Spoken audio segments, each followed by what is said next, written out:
This channel does not promote any violent, harmful, or illegal activities. All content provided by this channel is meant for an educational purpose only.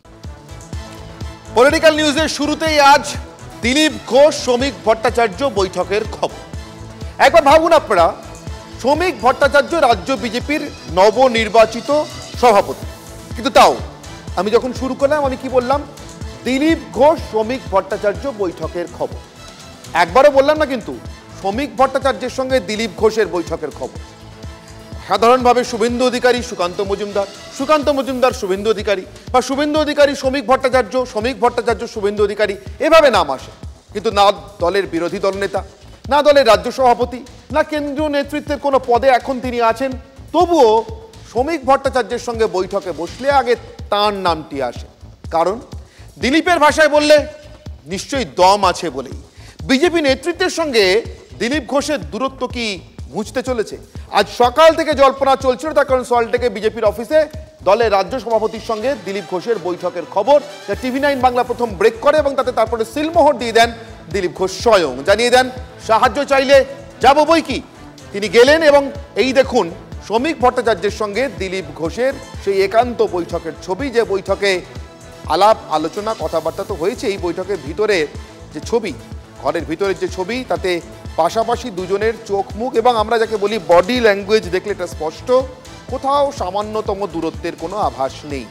তবে কি দূরত্ব ছিল না? হয়তো ছিল। কার সঙ্গে? সুকান্ত বাবুর সঙ্গে নাকি শুভেন্দু অধিকারীর সঙ্গে? তা নিয়ে বিজেপি রাজ্য সভাপতি কিছু বলেননি। শ্রমিক ভট্টাচার্য শুধু বলেছেন ক্ষণিকের জন্য দূরত্ব তৈরি হয়ে থাকতেও পারে, কিন্তু সেটা চিরস্থায়ী নয়। অর্থাৎ দূরত্ব একটা তৈরি হয়েছিল বই, সে দূরত্ব কি আজকেই পুরোটা মিটলো? কথায় তো অন্তত তেমনই ইঙ্গিত, যদিও বৈঠক আজকে পুরোটা মিটলো না, কারণ শ্রমিক বলেছেন যে হাফ হাফ নাকি হয়েছে কথাবার্তা, ফুল ফুল এখনো বাকি আছে। কিন্তু আপাতত দিলীপ যে পদ্ম ফুলেই আছেন, অন্য কোনো ফুলে নয়, সেটাও স্পষ্ট হলো আজই। শ্রমিক ভট্টাচার্য বিজেপির রাজ্য সভাপতি এই বৈঠকের পরে সাংবাদিকদের মুখোমুখি হয়ে, সংবাদ মাধ্যমের মুখোমুখি হয়ে, ওই তথাকথিত হাফ হাফ বৈঠকের পর কি বললেন শুনুন। নতুন পুরনো বলে দলে কিছু নেই। যারা দুর্দিনে পার্টির পতাকা মাথায় তুলে রেখেছিলেন, নিজের এলাকায় পার্টিকে প্রাসঙ্গিক করেছেন, যাদের বিজেপি বলে মানুষ চেনে, তারা বিজেপি। যার হাতে বিজেপির পতাকা সেই বিজেপি। যে বিজেপিতে সক্রিয় সে বিজেপি নেতা, বিজেপিতে অতি সক্রিয় সে আরেকটু বড় নেতা। কিন্তু আমরা দিনের শেষে সবাই বিজেপি কর্মী। আমাদের এখানে কোনো ভেদাভেদ নেই, আমাদের এখানে কোনো বেঙ্গল লাইন দিল্লি লাইন নেই, আমাদের এখানে কোনো নেতা অনুগামী নেই। ক্ষণিকের জন্য কোথাও ভুল বোঝাবুঝি হতে পারে, ক্ষণিকের জন্য কোথাও দূরত্ব তৈরি হতে পারে, কিন্তু এর অর্থ এটা নয় যে সে দলের বাইরে চলে গেছেন। 15 দিনের মধ্যে সংঘবদ্ধ বিজেপিকে পশ্চিমবঙ্গের মানুষ দেখতে পাবে। বিজেপি ঐক্যবদ্ধ ছিল, আছে এবং বিজেপি থাকবে।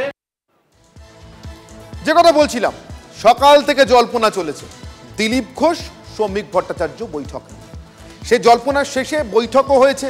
ওই হাফ হোক বা ফুল হোক, ওই বৈঠকের শেষে শ্রমিক ভট্টাচার্য যেমনটা কথা দিয়ে গেছিলেন সাংবাদিকদের মুখোমুখি হয়ে, যে দিলীপবাবু আসবেন, দিলীপবাবু নিজেই সংবাদ মাধ্যমের সামনে যা বলার বলবেন।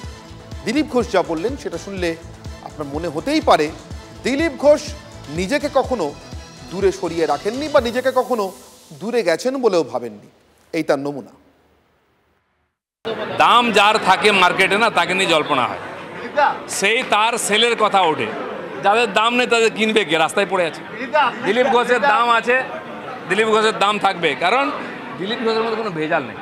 আবেগ তো আছেই, আবেগ দিয়ে আমরা পার্টি দাঁড় করেছি, রক্ত দিয়েছি, ঘাম দিয়েছি।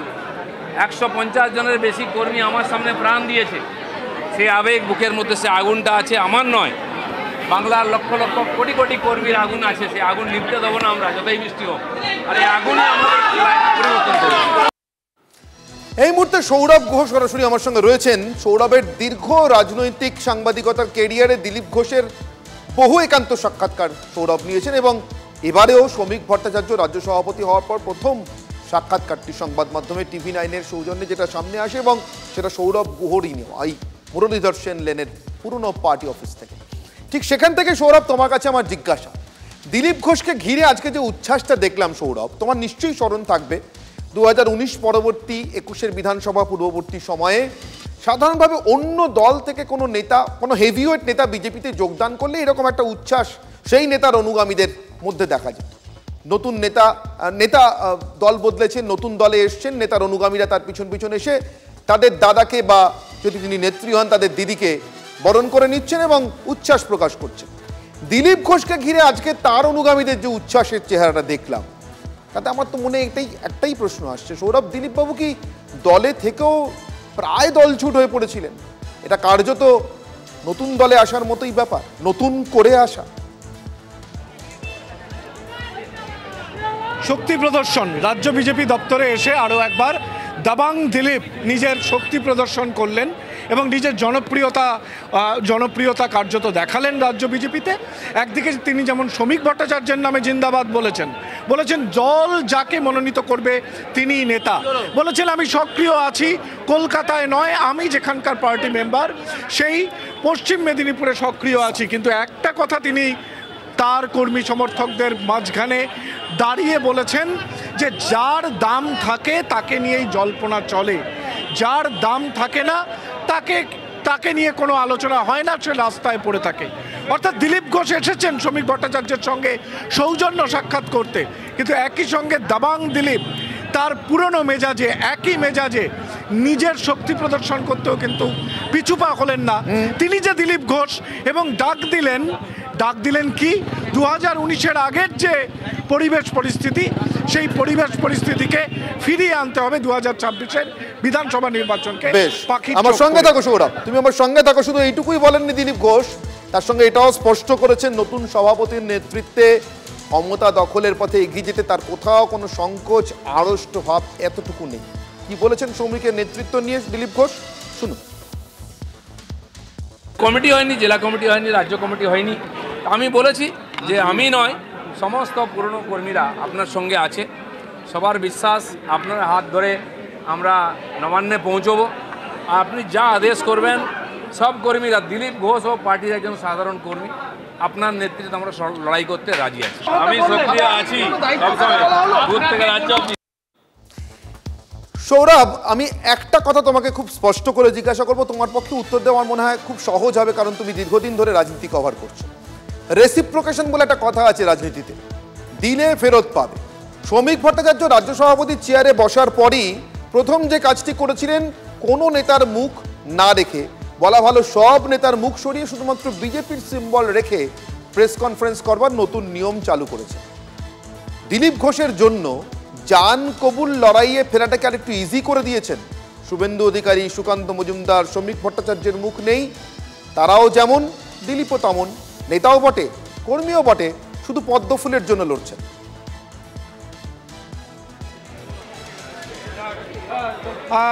দেখো অনির্বাণ, প্রথমেই যে কথা মনে পড়ে যে যখন শ্যামাপ্রসাদ মুখোপাধ্যায়ের ছবিকে সম্বল করে যেন ভুলে না যাই সেদিনের জনসংঘই আজকে বিজেপি, 9-এর দশকে যখন তপন শিকদার, বিষ্ণুকান্ত শাস্ত্রীদের হাত ধরে এ রাজ্যে বিজেপি নতুনভাবে নিজেদেরকে সংগঠিত করছিল, সেই সময়ে যে সমস্ত মুখ রাজ্য স্তরে উঠে এসেছিল, শ্রমিক ভট্টাচার্য সেই দিনের মানুষ। তার একটা প্লাস পয়েন্ট এটাই, তিনি বিজেপিটাই করেছেন এবং দশকের পর দশক ধরে করেছেন। তিনি তপন শিকদারের আন্ডারে কাজ করেছেন, জুলু মুখোপাধ্যায়ের অধীনে কাজ করেছেন, বিষ্ণুকান্ত শাস্ত্রীর অধীনে কাজ করেছেন, রাহুল সিনহার সময়ে তিনি পার্টির জেনারেল সেক্রেটারি হয়েছেন রাজ্যের, এবং দিলীপ ঘোষের সময়ও তিনি কাজ করেছেন, আজও তিনি কাজ করে সভাপতি হয়েছেন। এটা তার একটা বড় প্লাস পয়েন্ট। সামগ্রিকভাবে দলকে ঐক্যবদ্ধ করবার জন্য বোধহয় এমনই একজন পুরনো মুখের দরকার। এবং পুরনো মুখ হিসেবে তিনি জানেন নানা মানুষ এসছেন তৃণমূল কংগ্রেস থেকে, অন্যান্য দল থেকে, নানা ধরনের সংস্কৃতির মিশেল ঘটেছে বিজেপিতে। তাই খুব স্বাভাবিকভাবে চিহ্নকে, প্রতীককে তিনি সামনে রাখছেন, যাতে দলের পুরনো দিনের কর্মী, বারে বারে তিনি যাদের উল্লেখ করছেন, সেই সঙ্গে আজকে তিনি বলেছেন তৃণমূলেরও যারা তৃণমূল স্তরের কর্মী যারা টিকিট কিনতে পারেন না তাদেরকেও তিনি আহ্বান জানাচ্ছেন, বাম কর্মীদেরও তিনি আহ্বান জানাচ্ছেন, সেই সঙ্গে দিলীপ ঘোষকেও তিনি ব্রাত্য করছেন না এবং সবাইকে এক জায়গায় করবার ক্ষেত্রে তার অভিজ্ঞতাকে কাজে লাগিয়ে প্রতীককেই অবলম্বন করছেন শ্রমিক ঘোষ। দেখা যায় শ্রমিক ভট্টাচার্য, দেখা যাক তার এই এক্সপেরিমেন্ট শেষ অবধি ভোটের বাক্সে কতটা প্রতিফলন ফেলে। সৌরভ, তুমি আমার সঙ্গে থাকো। যে কথা বলছিলাম, রেসিপ্রোকেশন, অর্থাৎ দিলে ফিরে পাবে। দিলীপ ঘোষ প্রত্যেকটা দেওয়াতেই শ্রমিক ভট্টাচার্যের হাত এগিয়ে দেওয়া, শ্রমিক ভট্টাচার্যের সম্মান দেওয়া, শ্রমিক ভট্টাচার্যের গুরুত্ব দেওয়া, এই প্রত্যেকটা দেওয়াতেই ফিরিয়ে দিচ্ছেন। আজও দিয়েছেন, বারে বারে দিয়েছেন। তার উত্তর, তার নমুনা আরও একবার আপনাদের জন্য।